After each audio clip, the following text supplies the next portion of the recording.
Have you ever seen some food placing into some content with the beauty product or clothing from fashion brand?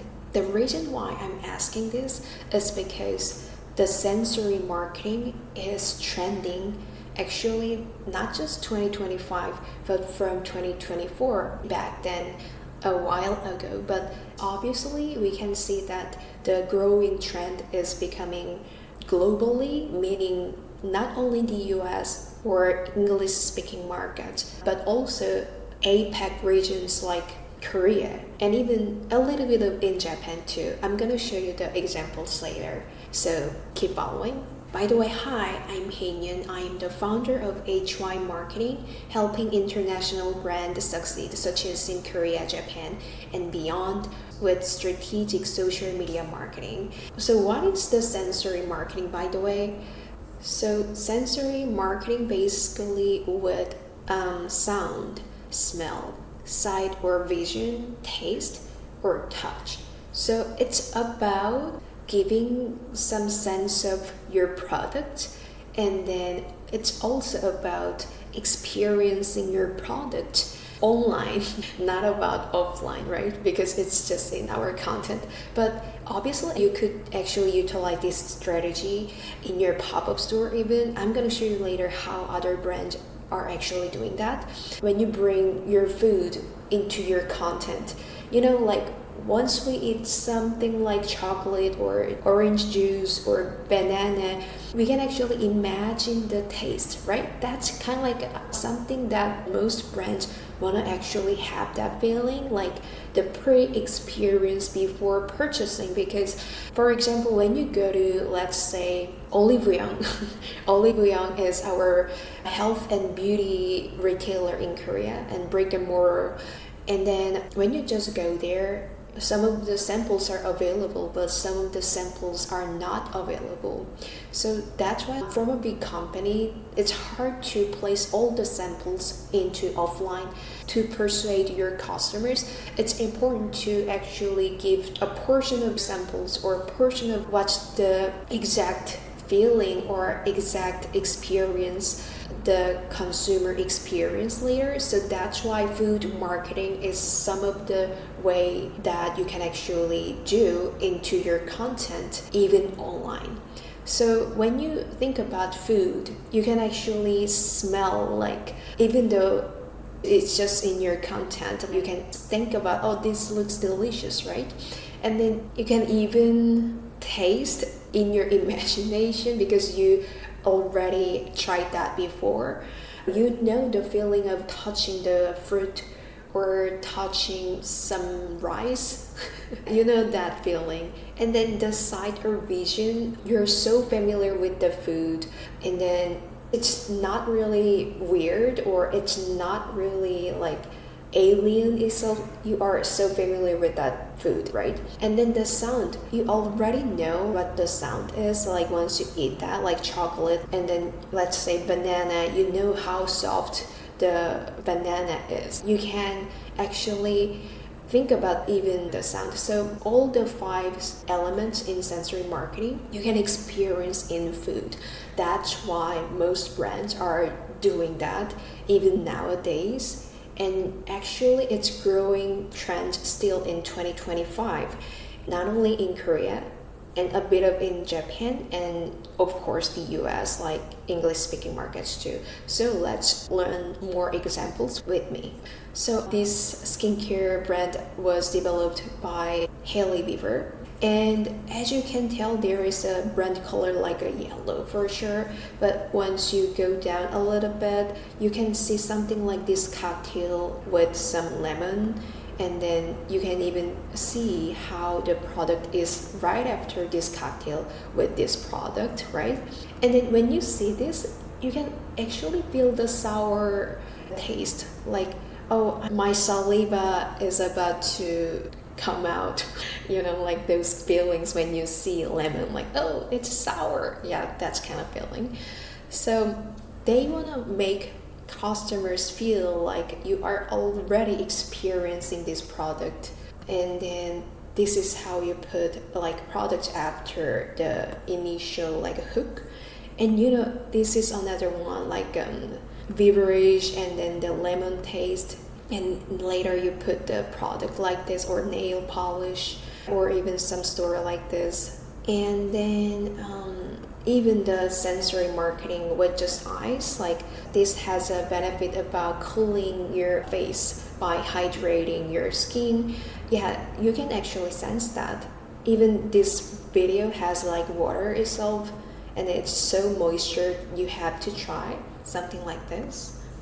And once you go down, there is another one, something like another beverage with this brand name. And then I think that they want to actually bring the new product, like the lemon focused product, lip balm. I'm not sure if they actually made the name with the lemon itself, but even you can name it with food names on it. I guess this name is for the product, lemon tini. Okay, so next, I brought this YSL brand.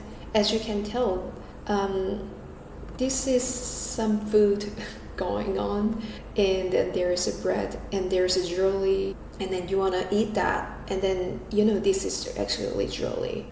I guess this one is butter or something they want to put, because this is knife, right? And actually, like, once you see that, you can feel like, oh, this is weird, but at the same time, I want to eat that. Like, I want to try. Like, that's kind of thing that they are aiming for. And then they actually added some of like kitchen scene, and then the orange juice. Let's watch it for a while. And there's a jewelry with your dog. It's all about the imagination. And then this is a food, and with the product itself, something like they put some green onions even in the bag. So what they want to do is about closing the gap between very cold audience and your product, so that once you fill in the gap, the consumer started to notice that this looks familiar to me, maybe I can consider. That's something that they want to hit. And then I actually talked about Nuse before. Once you go to my YouTube channel, maybe I can leave the link in the description box below or iCard, because Nuse is from Korea, and then they made really great revenues like within 1 year because of their content marketing. Although they were struggling initially because they didn't have powerful content marketing back then, once they adapt the power of content marketing and social media marketing or community targeting, they eventually grew from 0 to $58 million was with IC Family, which is, they have the brand for Nuse and then Roman brand, by the way.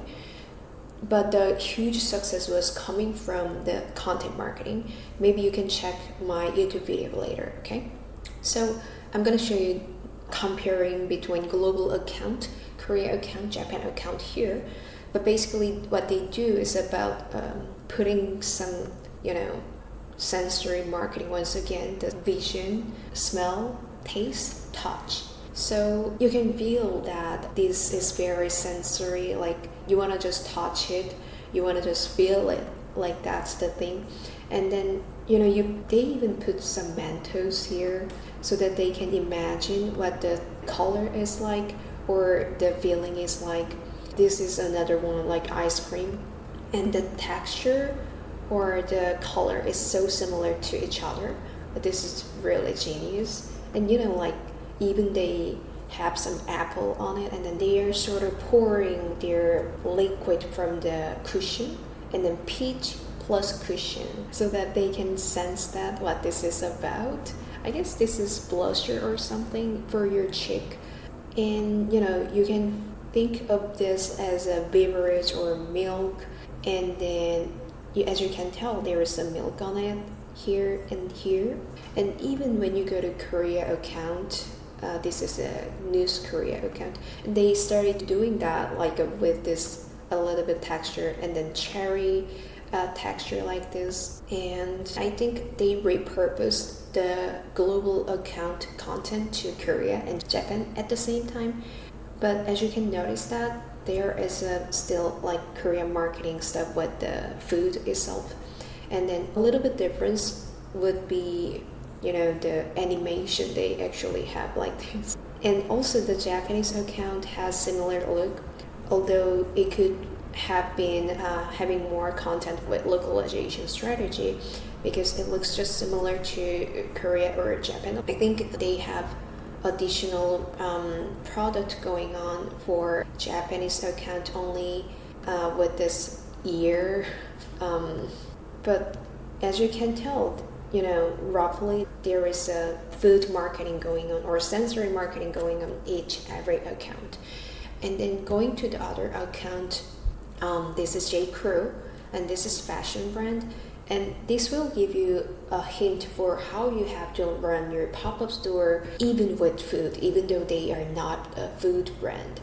Basically, like what they did, bringing some fruits there and even some stickers on it, and then they put their clothes in the pop-up store with the fruit itself. And then, even something like having some whiskey with the lemon marked with the brand name, and even something like this just table. Maybe you don't understand why they even doing that, because if you just put your clothes like this with this picture, the engagement is getting so low, and then they will feel like, oh, this is another advertisement, I'm just gonna skip.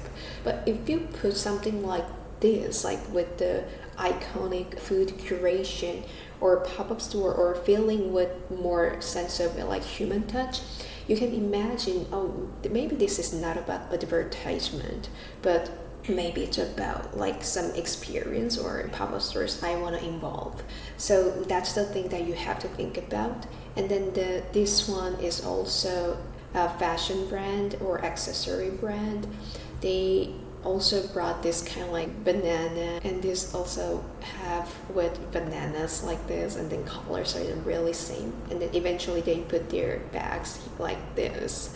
And then this is another one from Korea, LANEIGE, and they also started doing the food marketing with their product, and they even named it with donut lip serum so that they can imagine what the texture like. I think they want to have some idea about like the lip serum is gonna be like a filling in the donut, and then like you can see there's a little bit of like the bread here, and then your sunscreen, tomato, like the filling itself. But I guess it's not great as the Nuse strategy, because this is way more genius to target those millennials or Gen Z generation. I guess they are targeting not just Gen Z but also like 30s or And then when you go to US account, they have 1.4 million, and actually the content is way more active than the Korean account, I guess, because when I see Korean account, it's just a lot of promotional like advertisement going on. You can see that even the mango is here. Lip glowy balm. And actually, like, it got me thinking about the Chipotle marketing at the same time, because previously they brought avocado lip balm or t-shirt. It was a while ago, guacamole lip. I think that's also related to sensory marketing, because once you have the lip balm from Chipotle, you can imagine, oh, this was from Chipotle. This is so fun. Like, you can just have fun with that, not about just, oh, yeah, this is advertisement or something. And then this is from LANEIGE, from Japanese account. Actually, like, this could have been better with more localization stuff, but they just wanted to put, I think, the K beauty sensation here. As you can tell, this is a BTS. I forgot his name. Jin, maybe, yes. So, and then as you can tell, there is a donut here. I think most of the time, people, I think, got the idea from this Hailey Bieber, because she was really doing really perfectly for every single time. And if I can talk about more Japanese account, it was really hard to find the right account to show you. Most of the time it was just promotional account, like just product here and there. And one thing for sure, like they are really great at like bringing some, animation stuff. Yeah, like you can imagine even the feeling of what would look like with this type of product. I think this is also part of sensory marketing because you have this sight and vision and you wanna like experience about it. But although it's all less than food marketing itself, but it's also about like how you're gonna make the customers feel about your product. That's it. And then this is also Japanese brand. It's pretty much less just products going on. Actually, it's boring. Sorry. I think more Japanese brands need to learn more about sensory marketing, so that they can have more attractions, engagement at the same time. I mean, their reach impressions pretty low compared to the number of followers. Although there are some part of like this advertisement going on, who knows, they put the money on it and then boost it at the same time. Because when I see just all of the advertisement here, like it's just really boring. Yeah, maybe later I can talk about what the tacky marketing is, because it's also trending one that you have to follow through. So I hope it was helpful for you. If you haven't subscribed to my channel, subscribe to my channel for more marketing strategies and then global trends. We are here to help you to navigate this content marketing, especially social media. We have a team of native marketers in Japan, Korea, and English-speaking markets. We are also going to run a creative lab so that we can bring the creative ideas and then what's the best hook for this market at the same time. So keep following and then I'll see you later. Bye for now.